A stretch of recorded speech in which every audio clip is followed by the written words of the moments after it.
Chapter 29. I know I have a lot of Caribbean readers. Where y'all at? Can I introduce some about music? And to all those who haven't heard it, I hope you like it. We speak a lot of broken English. Kehlani's POV. You have the most gorgeous body I have ever seen. Draco kisses my knuckles once more, and that was probably the 15th compliment he's given me in 5 minutes. Ay babe, I love your compliments. Really, but I'm tired of saying thank you. He chuckles, dressed in his plain grey crew-neck t-shirt and black ripped skinny jeans. Gosh, he always looked good. You don't need to say thank you. Just sit and take my praise, princess.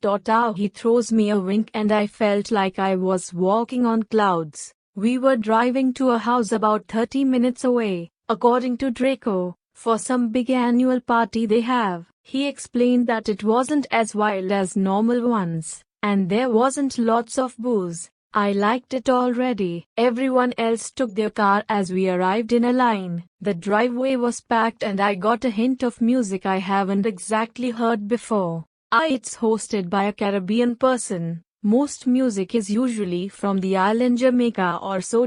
He says as he notices my face and I nod. Me no carry feelings. Me carry me gun them. Me no carry feelings. Me carry me gun them.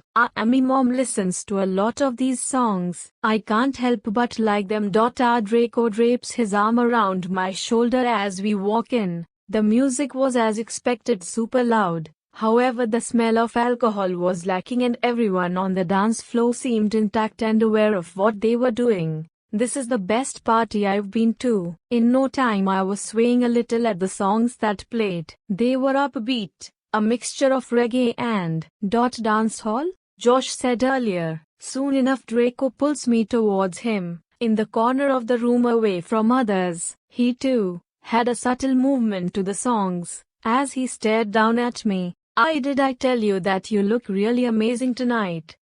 He questions and I grin. Only about 1,000 times. I joke and he chuckles, pulling me into him. The rest of the group were out of sight. It was just him and I would say it 1,000,000 times more. Are we trying to get cheesy? I don't kill the moment, Kehlani. He deadpans and I throw my head back laughing at his flat face. I did. He says suddenly, and before I can ask what he was talking about his lips were on mine, in a fast peck. What was that for?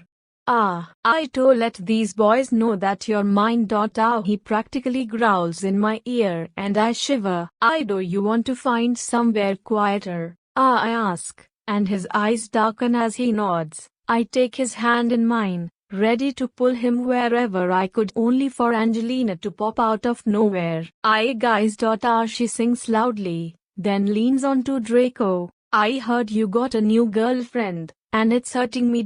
She sings to him once again and I cross my arms, ready to drag her drunk self across the room. I think it was pretty obvious that she was acting. She smelled nothing like alcohol and her eyes were as clear and bright as the sun on a sunny day. It's literally been less than an hour since we arrived. How are you drink already?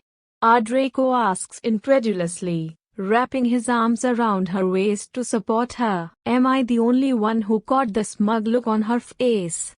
Who's drunk? Not me. She laughs obnoxiously and Draco shoots me a sympathetic look. I'll be right back, beautiful. Let me just take care of her. I was about to protest but he leaves quickly. I tug at the strands of my hair. Chicken blocked. My sister shows up beside me, a glass of what I assume to be water in her hand. Angelina is way too persistent. I sigh, leaning back onto the wall. I know things haven't been good between us, but I want our friendship back, our sisterhood. I'm done. Chapter 30. I'm going to do some Caribbean interaction. Keep in mind that I am from the island Dominica, meaning my culture, the way we talk, may be different from yours. I haven't visited all Caribbean countries, so I wouldn't really know about your culture. All speech and representation is based on my country. Kehlani's POV. After the weird ordeal, We decided to just kick it back and socialize with the people who were here. How long ago did you arrive here? I've been in the States for around 2 years now. Light skin, wavy hair, long natural hair up in a fan bun with small cat eyes. I learned her name to be Nia. She sat on the edge of the chair, her boyfriend Chris busy playing with the fabric of her loose blouse. What's the Caribbean like? It's really hot. And don't get me started on the people. It's not all of them, but their face usually all waxed up. She eye rolls as her accent becomes more and more forthcoming. However, our fruits are the best. Not even the big countries like Santo Domingo can compare to our natural fruits. Truth is, we don't stuff them with chemicals. I nod, intrigued by her topic as one of our other friends, Adikia, speaks up. Come on, yeah. We have an Hispanic friend. It don't matter. I speak nothing but the truth. I went to St. Martin once. Beautiful country really. And I bought this huge looking mango and it was just sour and tasteless. Marked Santo Domingo. Bleh. Poison. She gags and Draco sniggers a little. Babe, relax. You're going to get the others offended. As I was saying, Kehlani, our produce is always fresh, and we may just have the sweetest fruits. On a reel, we dance a lot. Things you call artwork, we call them our Our songs have more melody behind it, and our carnivals and fates are everything. You should visit the Caribbean. I'm sure you'd love it. Mostly everyone who lives in the air-polluted areas' dream destination is the Caribbean. Kehlani shrugs. Okay. Enough with the marketing tourism. Can we get wild, please? Adikia says, and I grin. There's a lot more to the world than we know. A tilde. Black or milk? I look back at half of the crew sitting at the table falling asleep on themselves. Black.